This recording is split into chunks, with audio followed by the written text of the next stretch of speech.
আপনি কি জানেন রাধারানীর মৃত্যুর পর শ্রীকৃষ্ণ তার বাঁশি ভেঙে ফেলেছিলেন কেন?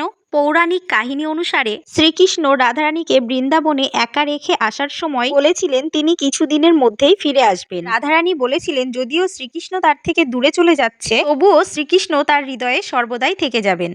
তারপর শ্রীকৃষ্ণ মথুরায় গিয়ে তার মামা কংসকে হত্যা করেন এবং সেখানকার প্রজাদের উদ্ধার হেতু দ্বারকায় যান। সেখানে নিজ নগরী স্থাপন করে দ্বারকাধীশ হয়ে ওঠেন এবং রাধারানীর কাছে আর ফিরে যান না। এদিকে রাধারানী আয়ান ঘোষের স্ত্রী হওয়ায় তার স্ত্রী ধর্ম নিষ্ঠা সহকারে পালন করতে থাকেন, কিন্তু তার হৃদয়ে শ্রীকৃষ্ণ সর্বদাই বিরাজমান থাকেন। রাধারানী তার নিজ কর্তব্য থেকে মুক্তি পাওয়ার পর তিনি শেষবারের জন্য দ্বারকায় যান শ্রীকৃষ্ণের সাথে দেখা করতে এবং শ্রীকৃষ্ণকে অনুরোধ করলে কৃষ্ণ তাকে নিজ প্রাসাদে সেবিকা হিসেবে রেখে দেন। কিন্তু যদিও রাধারানী সর্বদাই তার প্রাণপ্রিয় শ্রীকৃষ্ণকে চোখের সামনে দেখতে পান, রাধারানী মনে করেন যে তাদের মধ্যে যে আধ্যাত্মিক যোগসূত্র ছিল তা তিনি খুঁজে পাচ্ছেন না। তাই তিনি দ্বারকা ছেড়ে বহু দূর চলে যান এবং তার শেষ ইচ্ছা হিসেবে শ্রীকৃষ্ণকে জানান যে তিনি শ্রীকৃষ্ণকে বাঁশি বাজানো অবস্থায় শেষবারের জন্য নিজের সম্মুখে দেখতে চান। এরপর রাধারানী যখন একা এবং অবসন্ন হয়ে পড়েন, তখন শ্রীকৃষ্ণ তার সম্মুখে আসেন ও তার প্রিয় বাঁশি বাজাতে থাকেন এবং রাধারানী সেই বাঁশির মধুর সুরে মুগ্ধ